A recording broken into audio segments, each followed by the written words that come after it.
Inside a busy print shop, a worker steps up to a running press, and in seconds, an adjustment turns into a dangerous escalation. One worker approaches the operating machine while another stands nearby. The press keeps feeding sheets as he spots a misaligned section on the line. Instead of stopping the machine, he leans in over the rollers, reaching toward the moving material to fix it quickly. As his sleeve nears the nip, the spinning rollers catch the loose fabric and instantly draw it inward. The material feeds rapidly toward the rollers, escalating the entanglement hazard before any corrective movement is possible. Never reach into or near moving rollers. Always stop and lock out equipment before clearing jams or adjusting material.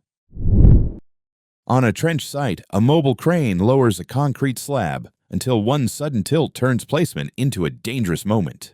A crane sits at the trench edge, boom extended. A precast slab hangs below as workers guide it by hand. One worker stands on the slab, another reaches from inside the trench to push the edge. As the cables shift, one side of the slab lifts and the opposite edge digs into the trench wall. Soil breaks away and spills into the excavation. Never, ever allow workers inside or at the edge of an unprotected trench while a suspended load is being placed, because one push on the trench wall can turn solid ground into an unstable slide zone of shifting soil and concrete.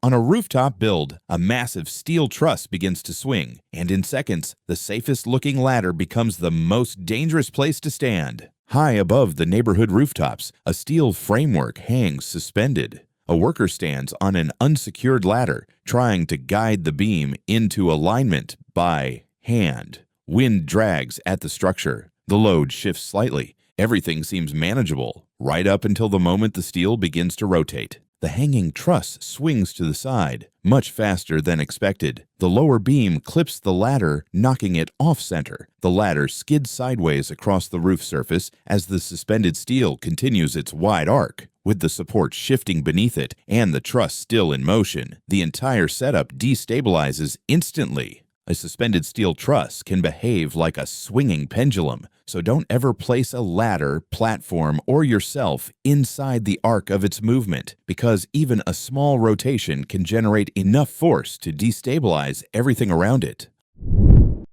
On a street at night, one man pulls down a metal shop gate, and in a split second, it turns into a live electric trap. Two men stand outside a small shop with a metal rolling gate. One of them grabs the handle and starts pulling the metal gate down to close the shop overhead. Several cables and wires hang across the front of the building. Nothing looks wrong. The men don't know that one of those wires is damaged and touching the metal gate. As the man drags the gate down, his hands stay on the metal. Then suddenly, he stays locked against the metal gate. The friend instantly recognizes what's wrong. The metal gate has become energized by a live cable. He knows that if he touches the gate or creates another path for the current, it could travel. He has to break the contact without putting himself in. He pulls off his scarf and quickly loops it around his friend, keeping his hands clear of the metal, using the scarf as a dry, non-metallic link. He leans back and pulls, separating his friend from the energized gate and ending the electrical path.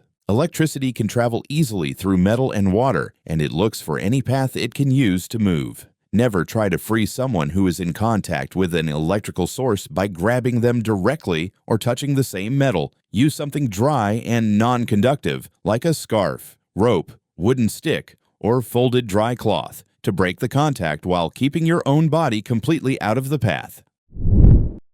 On a busy dock, a passenger boat drifts sideways, and in seconds, the tiny gap between the boat and the ferry turns into a high-force crush zone. A worker walks along the narrow blue platform between the ferry and the open water. On the other side, a smaller passenger boat is slowly coming into the dock. The space between the two vessels looks harmless, just another normal day on the pier.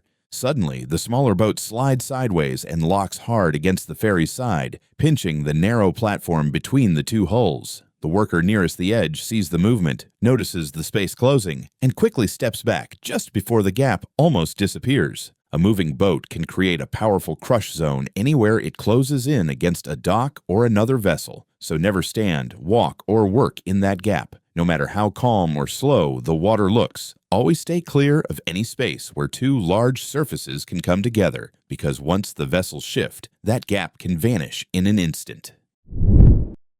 In a cramped workshop, a man picks up a heavy, oversized drill, and within seconds, the tool shows him exactly why using more power than you can handle is a serious risk. The room is small and cluttered with bags, boxes, and tools stacked everywhere. The man stands under a bright light, holding a large industrial drill that he clearly isn't used to. It's bigger than the drills you normally see for everyday work, and the weight alone makes it hard for him to control. Still, he decides to switch it on, confident he can manage it, even though the drill is far stronger than he expects. The moment the trigger is pulled, the drill kicks with sudden force. Instead of staying steady, the drill body twists sharply and the handles snap sideways. The torque instantly overwhelms the setup, and the spinning tool tries to climb and swing off its line. In a split second, a simple drilling task turns into a high-energy, out-of-control rotation inside a cramped, cluttered workshop.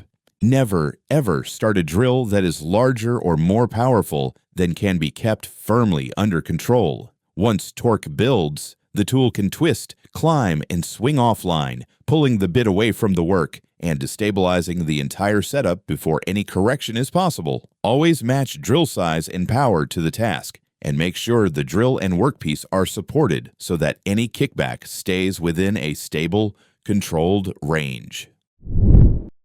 On a crowded construction site, 2 cranes lift a massive steel boom into the air, and then, without warning, the entire load comes crashing straight down. The site is alive with noise and movement. In the middle of it, 2 large mobile cranes work together to raise a long steel boom over a prepared area. The boom hangs from heavy-duty slings, slowly rising higher as the operators coordinate the lift. Around them, a few workers drift closer for a better look. 2 of them even walk directly underneath the suspended boom. Then, in a single instant, everything shifts. While the cranes still appear stable, the suspended boom drops straight down without warning. There's no slow tilt, no hint of imbalance, just a sudden vertical fall as the full weight of the steel free drops back toward the ground. The impact zone beneath the boom goes from open space to a zero-clearance strike area in a fraction of a second.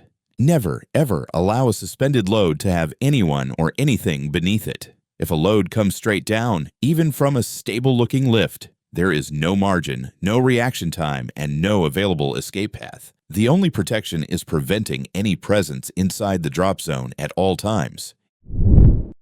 In a driveway piled with fallen logs, a man starts cutting firewood with a chainsaw, and in seconds, one simple mistake turns his own tool into a swinging danger. Large tree trunks are stacked on one side, smaller branches on the other, with sawdust already scattered across the ground from earlier cuts. The man stands over a short, uneven log lying loose on the pavement. He positions his chainsaw on top of it, leaning forward with most of his weight over the tool. Everything feels routine, almost automatic. Then the moment strikes. As the chainsaw bites deeper, the loose log suddenly pivots. The wood twists, pinching the chain for a split second, and the saw reacts instantly. The force kicks the bar upward, snapping the tool into a violent arc back over the log and into the space directly above the cut line. Never, ever cut wood that can move, roll, or pinch the chainsaw bar because unstable cuts create perfect kickback conditions. Always secure the log, brace it properly, and keep the tip of the bar out of the kickback zone.